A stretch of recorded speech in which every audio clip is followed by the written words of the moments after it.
Kita mulai. Assalamualaikum warahmatullahi wabarakatuh.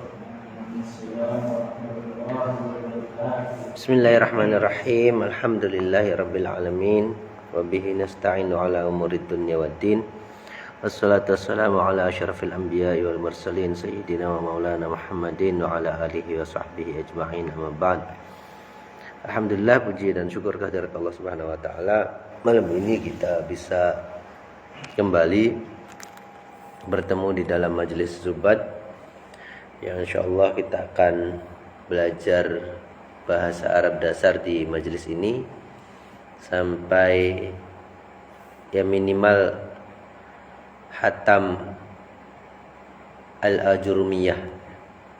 Itu kitab nahwu yang insyaallah akan kita kaji di majelis ini ya, seperti biasa dengan metode sorogan. Jadi setiap individu bisa punya capaian dan kecepatan kemajuan belajar yang berbeda-beda. Malam ini insyaallah kita akan baca bait Zubat mulai dari 39, bait ke-39 supaya cepat. Soalnya HP-nya lowbat, tinggal 18%. Jadi kalau lama-lama nanti takut mati, live-nya hilang eman-eman.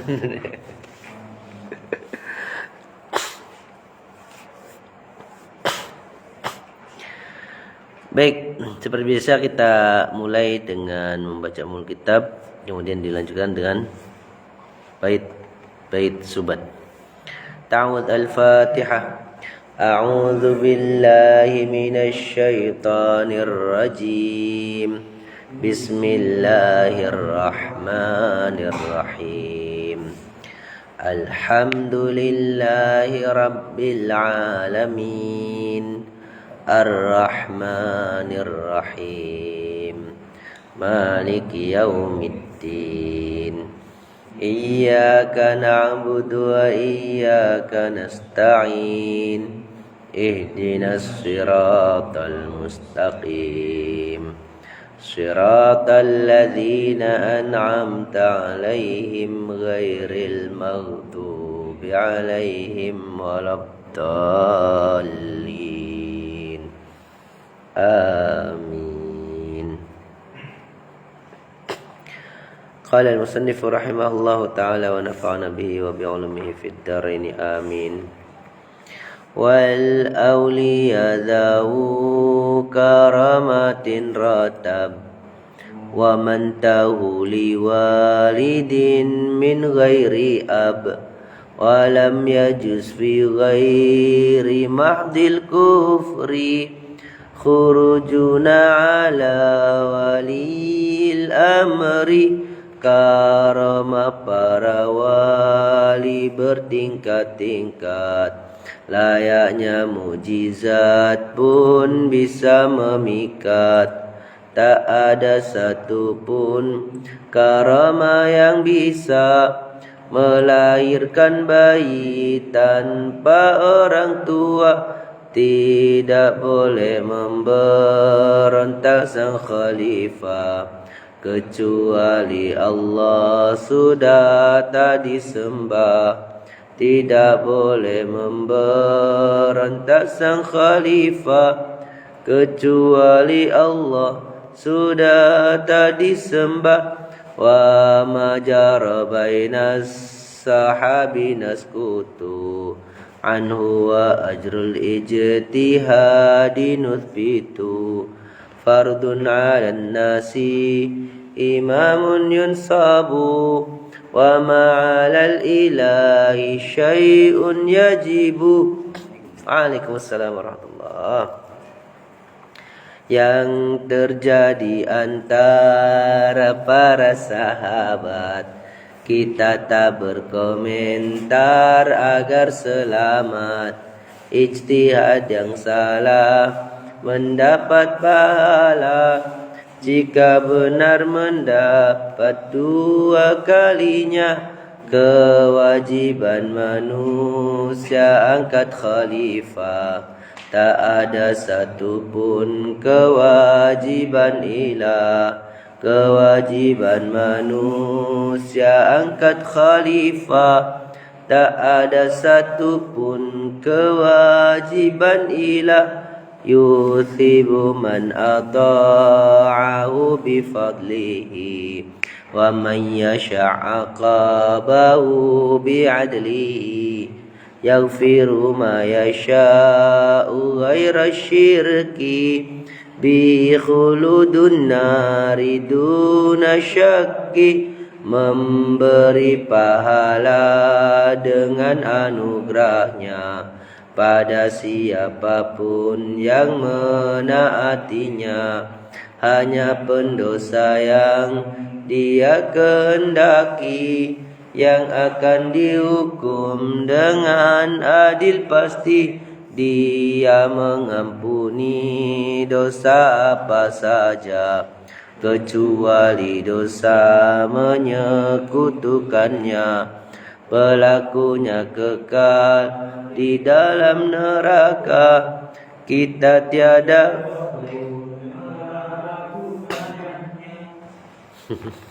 salah terus yang ini ya. Pelakunya kekal di dalam neraka. Kita salah ya, dari awal, dari ini ya. Dia mengampuni dosa apa saja kecuali dosa menyekutukannya. Pelakunya kekal di dalam neraka. Kita tiada boleh meragukannya. Alhamdulillah. Seperti yang kami sampaikan pada beberapa media, bahwa malam ini insyaallah kita akan mengulas sedikit tentang bait ke-41 yang berkaitan dengan sikap kita terhadap para sahabat Nabi ridwanullahi alaihim. Kalau yang pekan kemarin bait 40 nanti silakan disimak di Facebook atau di YouTube. Kalau di Facebook karena belum dijadikan video unggahan, itu akan hilang dalam 1 bulan.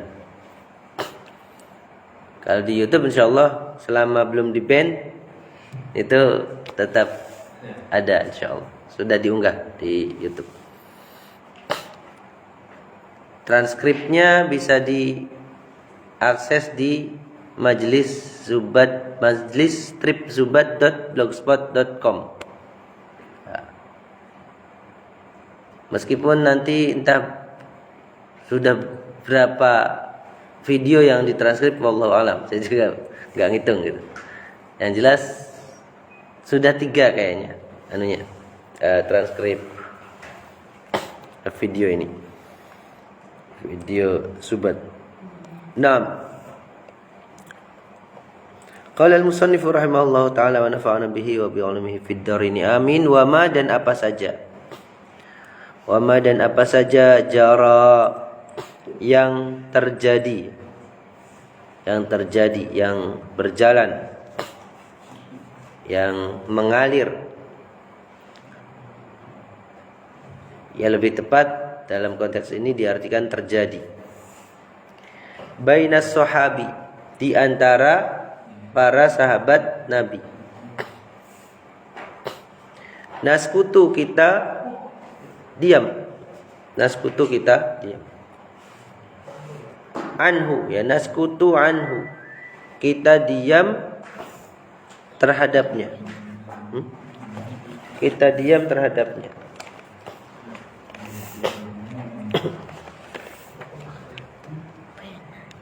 Ini buat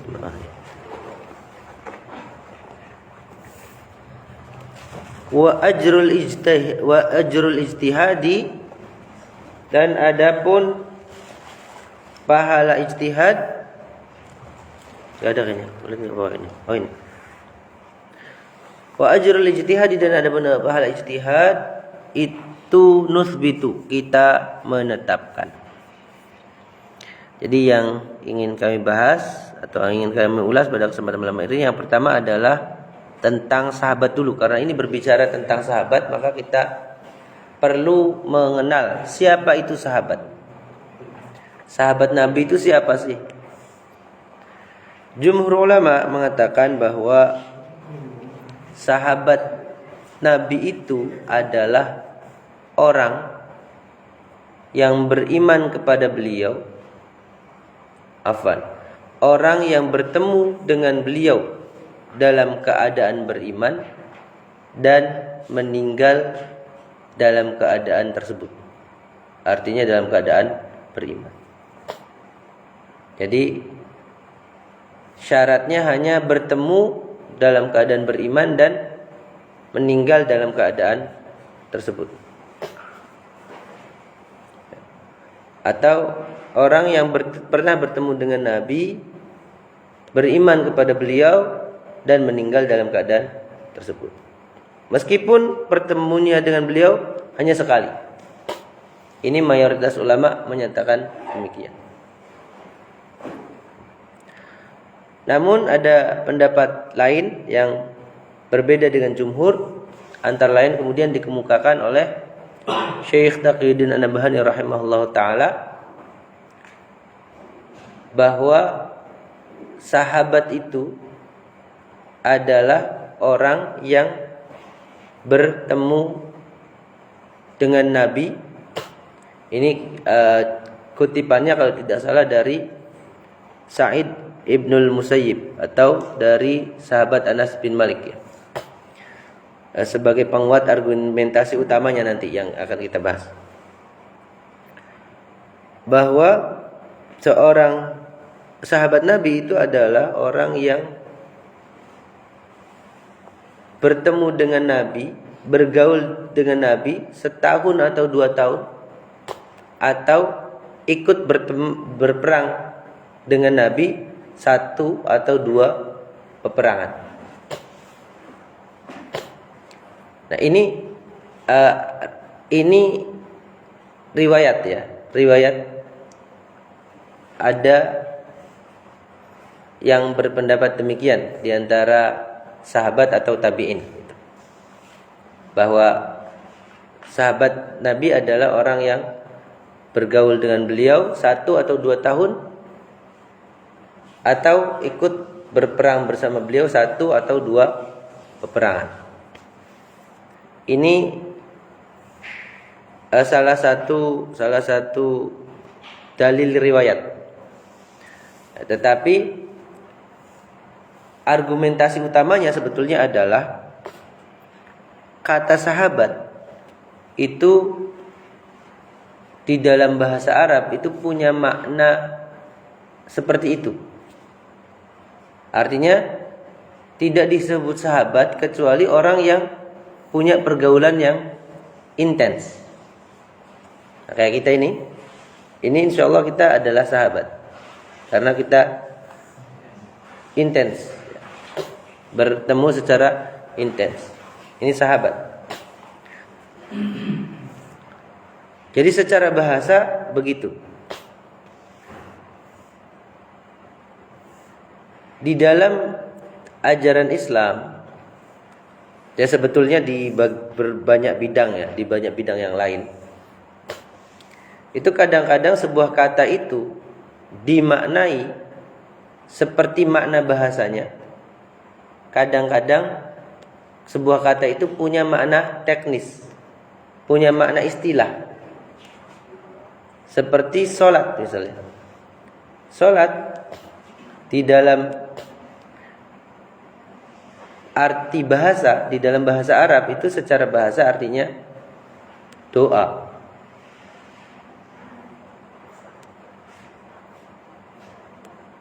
Zakat itu artinya suci atau berkembang.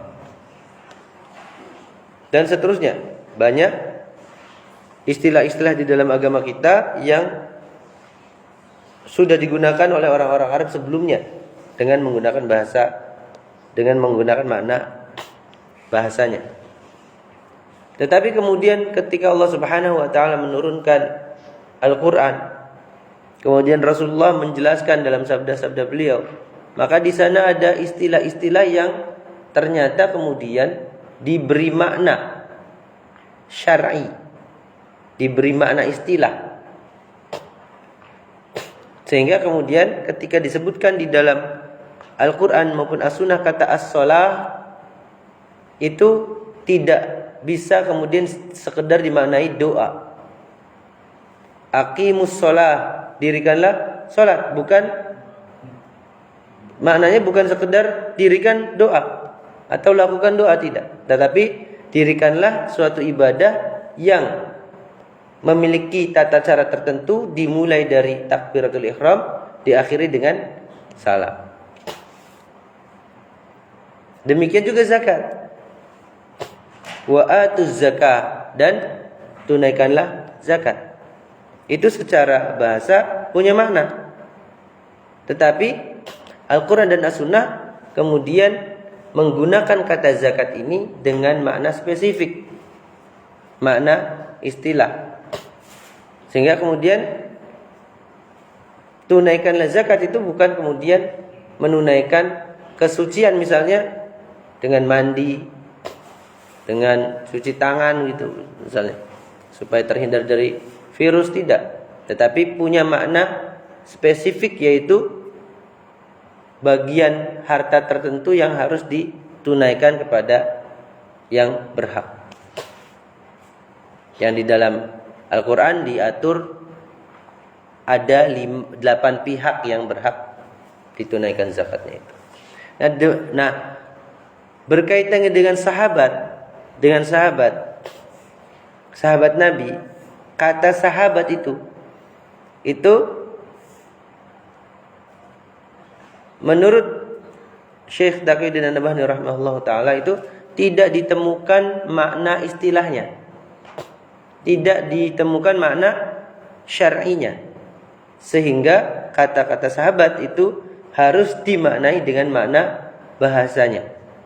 Sedangkan makna bahasanya itu merujuk kepada 2 orang atau lebih yang saling berkomunikasi secara intens, saling bertemu, bergaul secara akrab. Inilah yang kemudian mendasari definisi sahabat itu adalah orang yang beriman dan bergaul dengan Nabi secara intens. Ini berkaitan dengan definisi sahabat atau pengertian sahabat. Nah, para sahabat itu apabila mereka bersepakat tentang sesuatu, maka kesepakatannya itu setara dengan as-sunnah. Sebab diamnya mereka secara bersepakat itu berarti mengungkapkan as-sunnah. Ya, mengungkapkan as-sunnah berarti Nabi menyetujui itu gitu. Atau Nabi mengajarkan itu kepada mereka meskipun mereka tidak meriwayatkannya. Jadi tidak meriwayatkan bahwa Nabi berkata begini atau Nabi melakukan begitu, tetapi mereka sepakat tentang hukumnya. Maka ijma'nya sahabat itu menjadi dalil syar'i, sumber hukum syara. Ya. Itu berkaitan dengan ijma'nya, kesepakatan mereka. Dan ini disepakati oleh seluruh ulama. Jadi tidak ada yang mengingkari kehujahan ijma' sahabat. Ya. Karena kalau mengingkari kehujahan ijma' sahabat, itu artinya ada ayat Al-Quran yang secara pasti kita tentang. Ayat Al-Quran, ayat yang mana itu ya nanti kapan-kapan kita bahas ya. Ini waktunya terbatas. Nah, kemudian kalau sesuatu itu tidak disepakati oleh para sahabat, maka ini adalah ijtihadnya sahabat. Ijtihadnya para sahabat. Nah, ijtihad itu kalau benar dapat 2 pahala, kalau salah dapat 1 pahala. Ya, meskipun ada hal-hal yang kemudian kita tidak bisa menganggapnya sebagai sebuah ijtihad, ada juga. Nah, namanya manusia itu bisa keliru. Ya, termasuk para sahabat. Sehingga para sahabat itu secara individual tidak maksum, tidak terjaga dari dosa. Mereka juga orang-orang yang kadang berbuat dosa kecil. Bahkan di antara mereka juga ada yang berbuat dosa besar. Tetapi keistimewaan mereka itu dijamin oleh Allah Subhanahu wa taala. Sehingga daripada kita membicarakan kejelekan sahabat Nabi, padahal mereka adalah generasi terbaik setelah beliau, dan kita sendiri tidak lepas dari dosa, maka lebih baik diam, naskut. Ya, diam terhadap apa? Kalau terhadap kebaikan-kebaikannya kan kita bicarakan. Nah, tapi terhadap keburukan-keburukannya, perbedaan pendapat di antara mereka, kadang-kadang juga bertengkar hebat itu. Kadang-kadang sampai saling mencaci, bahkan saling mengangkat senjata berperang di antara para sahabat. Maka ini kita maknai sebagai sebuah perselisihan di antara orang-orang yang mulia yang kita tidak perlu ikut campur di dalamnya. Di dalam syarah Safatul Zubad itu diterangkan bahwa kita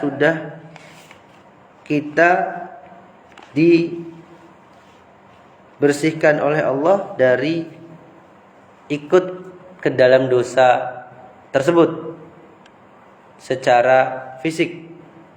Jangan sampai kemudian kita malah terjerumus ke dalam dosa dalam memperbincangkan mereka. Gitu. Jadi badan kita sudah dibersihkan oleh Allah dari terlibat dalam perselisihan tersebut. Jangan sampai kemudian kita menjerumuskan diri, lisan kita ke dalamnya.